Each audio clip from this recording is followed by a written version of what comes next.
امام راضی رحمت الله علیه تفسیر کبیر پر لومړي جلد کې د بسم الله پر فضایلو کې لیکي حضرت موسی علیه السلام په لار روانو پیغمبر خو د کشف خاوند دی نو په یو قبر تیر شو الته قبر ولا عذاب ملاوي چې واپس راځي هغه قبر والا ته جنتونه دي خوشاله ملاويږي الله ته رجوع پته الله ز کو نم نو دې قبر کې دې سوي ته عذاب ملاوي او اوس تی واپس رالم نو دې قبر کې دې سوي ته خوشاله ملاويږي چې دا ولې د پیغمبر شکل الله نه پریږي الله وتوحلو لګلا وی ګوره دا سړی چې مړ شو دا ډېر ګناهګار نو زمونږ عذاب پې شروع شو خو چې دې کله مړ کېده د ده ښځه رده نه امید کې پاتې شو حامله او رده د مرګ نه پس د یو ماشوم بچی پیدا شو ده د خو عذاب شروع دی ګناهګار هغه بچی مور لوی شو اوس لږ ساعت مخکې مور جومات ته امام لبو ته استاد چې استاد ته به پته وښایه تورات ورته وښایه بل څه ورته وښایه استاد ورته وی د الله په نوم شروع کړو وایه شاب لکه مو وایو بسم الله الرحمن الرحیم شابه د الله په نوم بچی شروع کا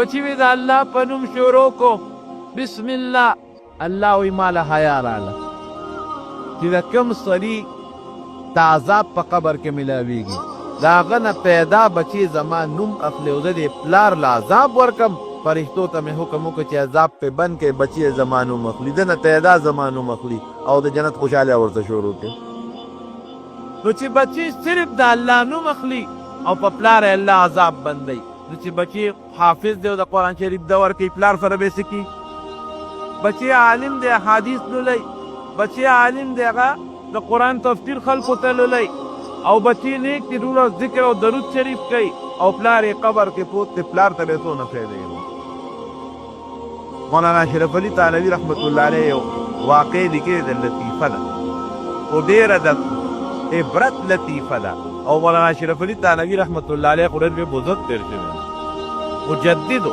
زما خپل سوچ دا دی چې زمونږ د دغې تدی مجددو نو مولانا اشرف علي تبلیغي په هندوستان کې یو ځای کې طالبانو تېده زمونږ په دې وطن کې چې طالبانو تېږي نو چغې ورله وظیفه راغواړي او زمونږ په دې پنجاب کې او په کراچۍ کې او په هندوستان کې د وظیفو دا رواج نشته هلته خلک په خپله ډوډۍ راوړي نو هغه طالبان چې اوسېدل نو یو بوډا بابا و هغه به ورله ډوډۍ راوړي تاسو مه راوړئ لکه زه به راوړم دی یو ځل دا بوډا بابا ویلیر شوی دا خو طالبان په جومات کې جوسیږي هلکان دي خامخا ګپ شپ هم لګوي نو دا یو طالب هغه بل ته ویې لکه زمونږ هغه غوی رانه دی د دې بوډا بابا د غوی نوم ایښود هلکه واقعي دا غوی چې رانغې مونږ به خورو څه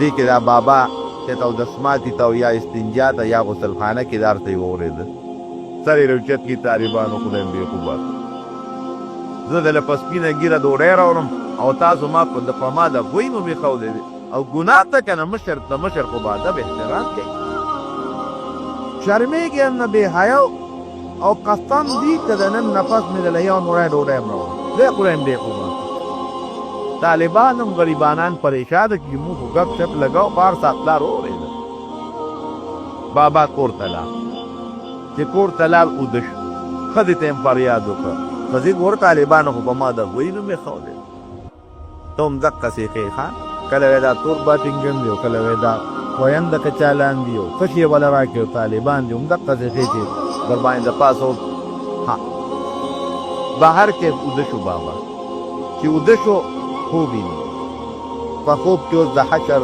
د حساب کتاب میدان د محشر کې یو خوا جنت دی او بل خوا دوزخ دی څوک جنت ته روان دی څوک جهنم ته روان دی بوډا بابا وایي چې زما په خوله کې اوس یره پیدا کړي چې خدای جنت ته به ځم که دوزخ ته به ځم الله دې په هغه امتحان کې کامیاب وی دې کې چې مې نظر وکړو دقه طالبان دي ولاړ دي وی الله ورته اعلان وکړي چې طالبانو زه ما په خپل فضل و کرم وبخلی بې حسابه بې کتابه جنت ته ځئ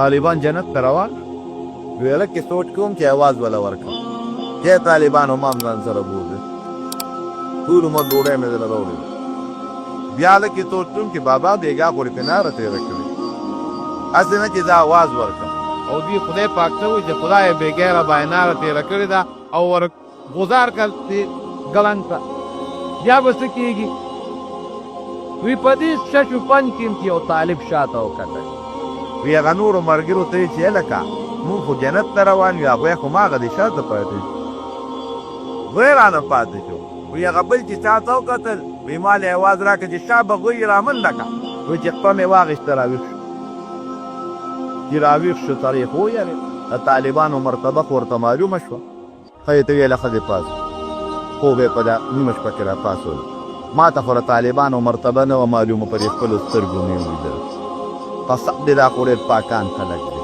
او رښتیا خبره درونو تاسو سوچ وکړئ دې وخت کې په طالب ځمکه تنګه ده او که نه د جواب راکړي د امریکې په سترګو کې ځای دی د برطانیې په سترګو کې ځای دی نه کور ځای شته او نه جومات کې او نه مدرسه کې او نه باغ د څه د مخه د الله د دین د مخه نو چې دا خلک هم خدای نه بخي څوک به بخي دا خلک چې خدای ته نږدې نه شي څوک به الله ته نږدې وي د دې د امریکې د برطانیې د هغې د جنتانو سره ته پوله پټې شریک دی په پوره پټې جنګ دی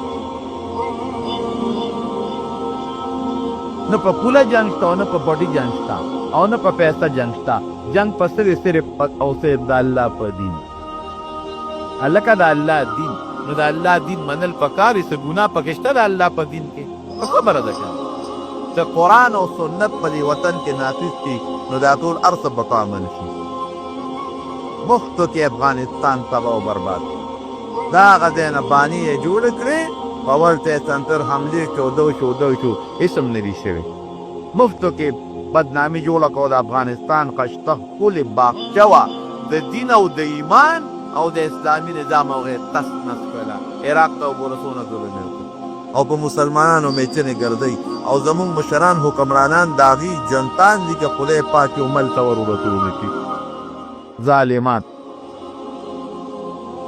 زما وروڼو د هر څه ورته معلوم طالب مرتبه خو مه ولیده ښځه یې پاس وله شا به یې ډوډۍ ورته کړه ډوډۍ وله پخه کړه طالبان یې په دا نیمه شپه کې د خوبه راپاڅول هله طالبانو پاس دی ډوډۍ ورته کېښوده طالبانو تاسو مرتبه الله ما ته خوب کې وښوله تاسو دې قسم وي چې جنت ته ځئ نو ما به ځان سره خامخا بوځئ او غوی نه خر راته ووایه خر خو جنت ته ځئ نو ما به ځان سره بوځئ دا رونه طالب مقام دی او دا زه رضانه نه ویم بیا اوږد حدیث په ابن کثیر کې مشته خوا درته نه ویم وخت کم دی خو دا راته ویم ابن ماجه کې مشته او مفهوم یې دا دی چې یو طالب یو عالم دا به د قبیلو او د قومونو سپارش کې یو ځان سره به جنت ته بوځي نو تاسو به دا مهرباني کوئ خپل بچي مدرسو ته بوځئ او مدرسو کې په دین زده کړئ قرآن پې زده کړئ قسم په الله په دنیا کې به هم دا بچي ستا په کارېږي او په آخرت کې خو دې دی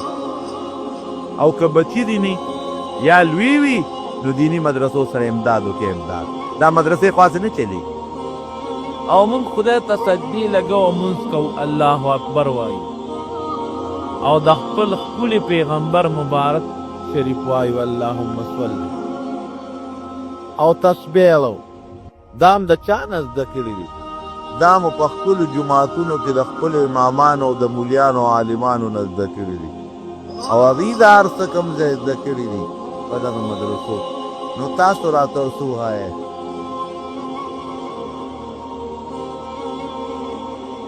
او د تلاوت باندې او د خورونو د نشر زینا او د هغې قلاګانې دیني مدرسې شوې او که نه شوې جواب راکړي دیني مدرسې بنیاد د دیني مدرسو د کم ځای نه راوتی دی دا ځکه درته وایم چې زمونږ په دې دور کې د دین مدرسې خلک په غلطه یادوي دا دهشت گردان پیدا کړي ورو پاسې دیدن دا به جو خراب وایي تاسو افضل دنده دی که ماشومه تاسو بچي دنده کېن ماشومه هغه سورانیت دی د ساربندمه والا پرې ورانه ماشومه دی ماشوم د خو مخکې ها دا دې دپاره ویم چې زمونږ په دې وطن کې دا یو لویه پراپیګنډه روانه ده چې دیني مدرسې دهشتګردي خوروي، خوف و هراس پیدا دهشتګردي خوف و هراس ته وایي، او دینی مدرسې دا فساد پیدا کوي. بس پرېږدو نو پرېږدو د خیر وي بس یو ماشوم روانې کړو. او دینی مدرسې دا دهشتګرد پیدا کوي. نو تاسو ته زه بنیاد د مدرسو ښیم چې نه مدرسې دهشتګرد پیدا کوي او نه په مدرسو کې د دهشتګردۍ سبق ویل کېږي او نه مولیان او طالبان دهشتګرد دي. کمې پیسې چې حکومت پخپله کوي پخپل کې ورته پي. زمارونو بنیاد د دیني مدرسو د کم ځای نه راغلی. نبی کریم صلی الله علیه وسلم لومبۍ مدرسه درته وکړې.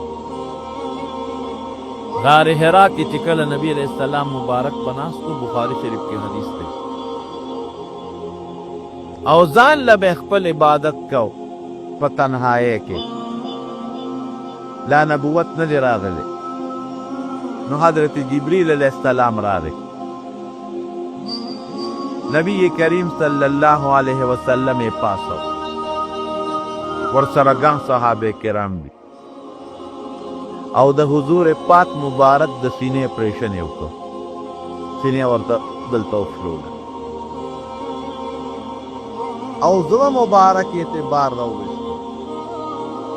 هغه وله د زمزم په اوبو باندې وینځه. څومره سامان چې هغه د جنت نه راغلی و، چړې او پینچانې او نور څه چې پکې استعمالېدل تر د لوښو پورې، او اوبه د زمزم استعمال شوې.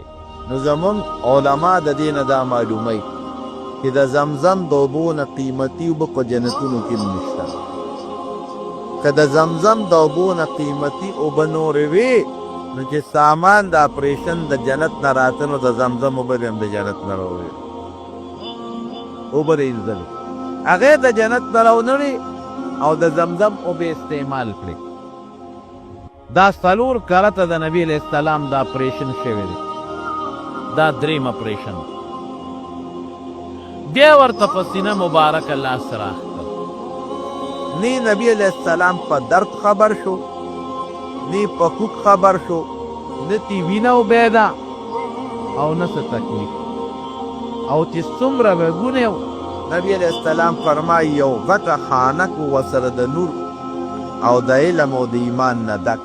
هغې زما په دې زړه او په دا سینه کې ورواړو، او په دې زړه د پاسه یو مهر رالو لګو. بې د هغې یخوالی اوس هم زه محسوسوم. دی ودرو او غیبي تله راله. نبي علیه السلام یې د تلې په یو چابړي کې ودرو، او یو سړی یې غیبي د تلې په بل چابړي کې ودرو چې تول یې وکړه. نبي علیه السلام پرې دروند شو. تلې ته یې دویم سړی وخېږو، بیا یې تول وکړه. نبي علیه السلام پرې دروند شو. بیا یې دریم سړی وخېږو، بیا پرې نبي علیه السلام دروند شو. رو خبره تله، سل سړي یو خوا شو، نبي علیه السلام بل خوا شو. نبی علیه السلام پرې دروند شو. فرشته بلې ته وایي وی ځان مه کړوې، که دا ته له دنیا او دا ځمکه او اسمانونه او دا مخلوق د تلې د یو چابړي کې واچوې، او دا لږ دی بل چابړي کې واچوې، دی به کې وزندار او دروند. خپل حیثیت حضور پاک مبارک ته ښکاره یو لوی بوج دې په سر کېږي، او فکر به نه کې تعالی به الله دونه لوی همت درکوي چې د دې ټول مخلوق نه به ستا همت زیات. خلق به دې مقابله کوي، جګړې به در سره کوي، څوک به در باندې یو الزام او څوک بل الزام، لکه نن چې په مولیانو طالبانو لګي. قسما قسم الزامونه به در باندې لګي، خو تعالی به الله دومره لوی همت او طاقت درکوي چې د مخلوق نه به زیاتې فکر به نه کوي. جبریل علیه السلام راغی او د نبی علیه السلام په مخ کې د دې آیتونو تلاوت وکړ.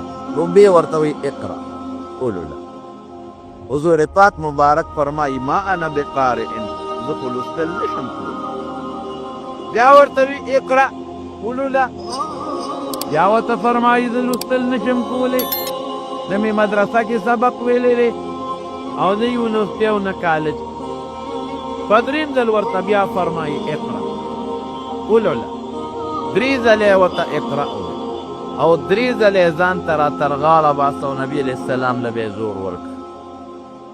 بیا ورته فرمایي اقرا بسم ربک الذي خلق. د هغې رب په نوم لوستل کوه چې ټول مخلوق یې پیدا کړي. خلق الانسان من علق. او هغه رب دی چې د وینې د یو ګنده بیکاره څیز نه خشته مزیدار او خوبصورته انسان پیدا کړی دی. داسې ده او که نه ده؟ اقرأ وربک الاکرم. لوله رب ستا سقي دی. خدای به تعلیم درکوي، بخل به در سره نه کوي، په دا زړه کې به یې درته اچوي. الذي علم بالقلم.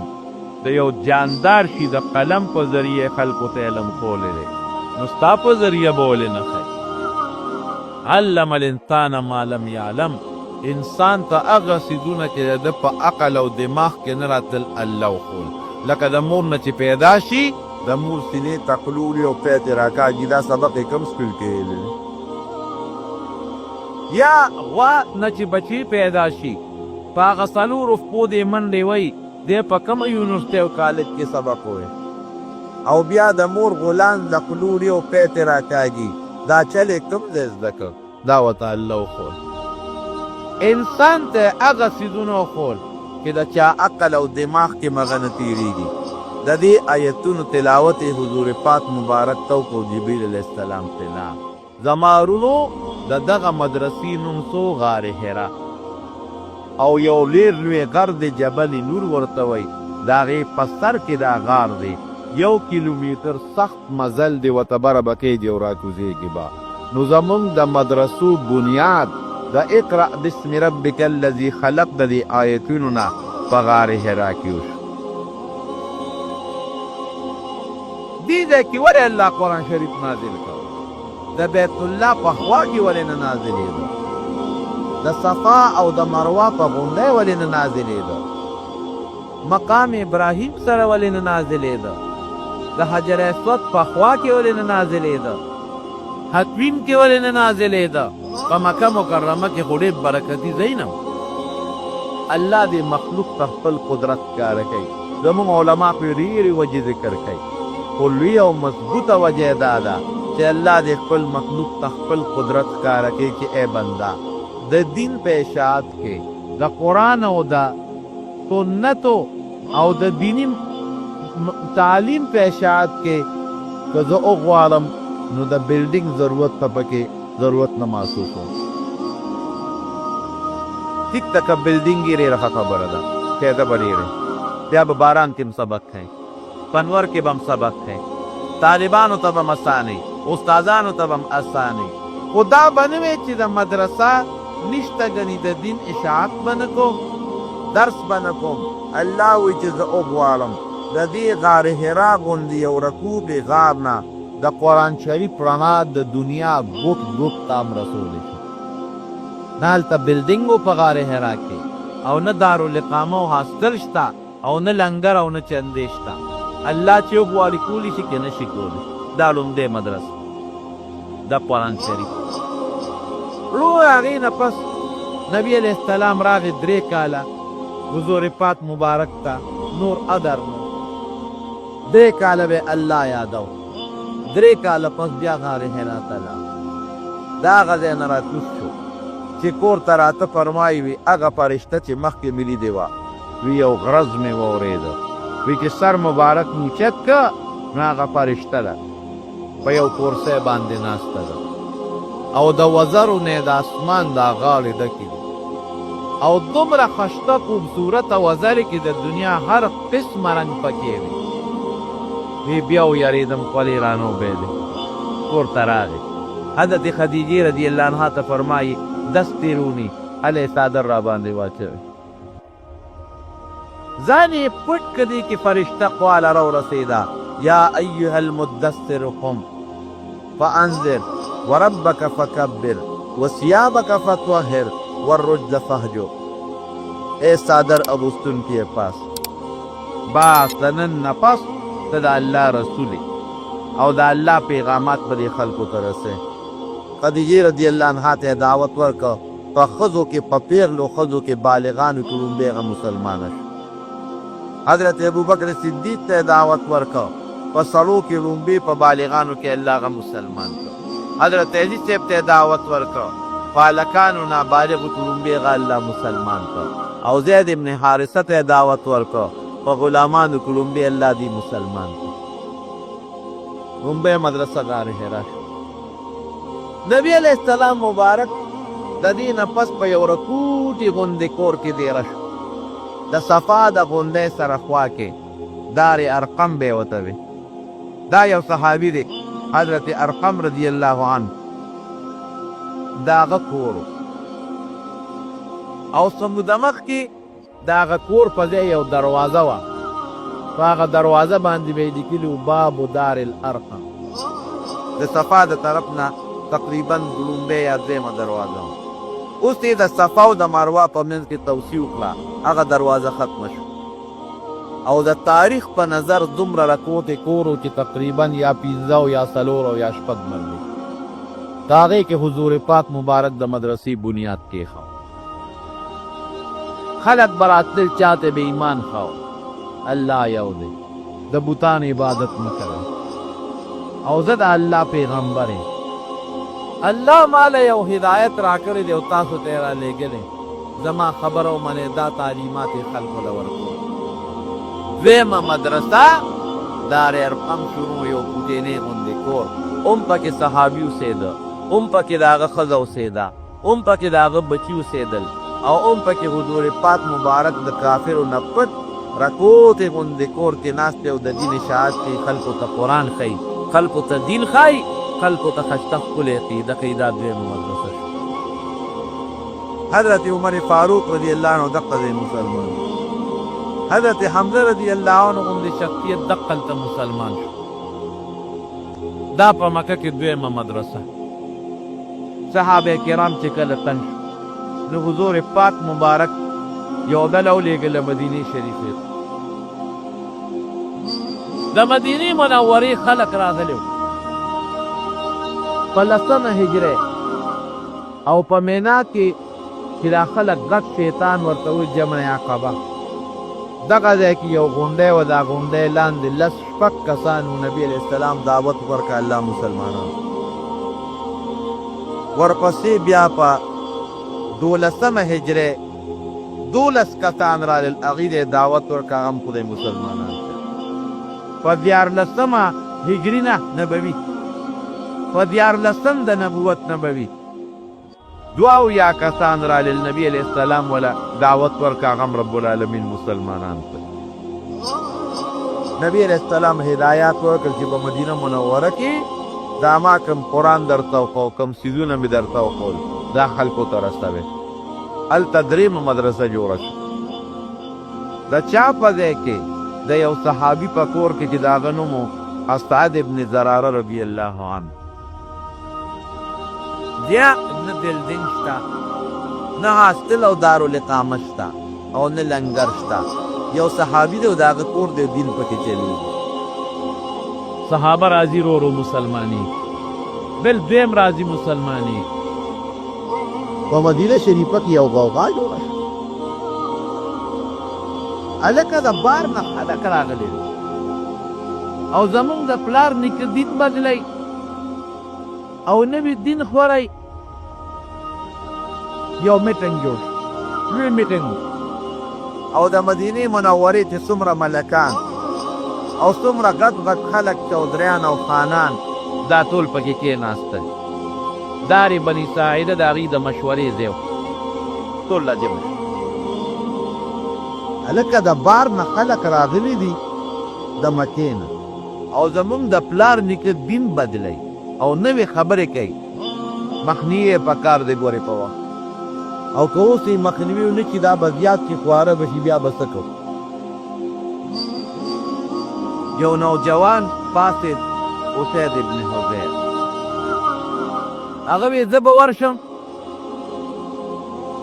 د چا په کور کې چې دا خلک ډېره د اسعد ابن زراره دا زما دوست دی، زه به ورته نصیحت وکړم که زما نصیحت یې ومنه ښه او کوي نه منه زما دوستانه به ورته ختمي ستاسو ملګري دی ډول ماله موقع راکړې هغې ورته ډېره ښه ده ورشه ته په خبرو تمیږي نو نور څه دي اسانه خبره ورغې دروازې وویله اسد ابن زراره رضی الله عنه ولره وویل هلکه تاسو راوستي دي د مکې نه او زمونږ د پلار نیکه دین او عقیدې پې بربادی دا خلک وشله ګورې قوم ټول راوتې دی د قوم مشران میټینګ کوي د قوم مقابله نه ته کولی شې او نه زه کولی شم دا یې لرو او که دې ونه شړل ټول قوم ستا خلاف بل وکېږي اسد ابن زراره ورته وي استاد ته خو زما دوست دی ډېرې وي وی ګوره په نالیدلې ولې یقین ساتې راځه چې د سړو سره دې میله وکړم د تا پکې څه غلطه ولیده زما د تی په خپله د مټه ولیده او زما د کوری شو او که څه غلطه پکینی او د هغې خبرې سوي نو ولې بې ګناه خلک را باندې شرعي مسافر او ته وي دا خو هوښیاره خبره که چې ویل نو خبرې به ورسره چې دې وردننه شو مشر استاد شیخ الحدیث شیخ القرآن او د هغې صدر مدرس هغه په دواړو سترګو ړوند نابینا عبدالله ابن ام مکتوم رضی الله عنه قرآن هغه ښایي د قرآن درس د نبي علیه السلام د حدیثو درس هغه ښایي خلکو ته عقیدې هغه ښایي په دواړو سترګو ړوند یې دی ورسره کېناسته اسد ابن زراره ورته وایي دا سړی راغلی دی ته چې کومې خبرې کوې ورته لږ غونډې ووایه هغه نابینا صحابي عبدالله ابن ام مکتوم ورته د قرآن شریف تلاوت شروع یو څو آیتونه یې ورته ووایي اسید ابن حضیر وایي وی قسم دې که داسې خبرې خو ما چېرته اورېدلي دا خو د انسان خبرې نه دي ته څوک یې وی دا زموږ یو پیغمبر دی په هغه د الله کتاب قرآن نازل دی ستاسو د دین څه نوم دی اسلام تاسو خو ډېر ښه خلک یې او ډېرې ښې خبرې کوئ ستاسو په دین کې چې سړی داخلېږي د هغې څه طریقه ده وی نوره طریقه یې نشته خو بس ماله به لاس راکړې یو دوه ټکي به ووایي چې اشهد ان لا اله الا الله واشهد ان محمدا عبده ورسوله چې الله یو دی بل شریک نه لري او محمد صلی الله علیه وسلم د الله رسول او کشته پیغمبر دی وی خط په دې داخلېږي وی او وی لاس را دې خواته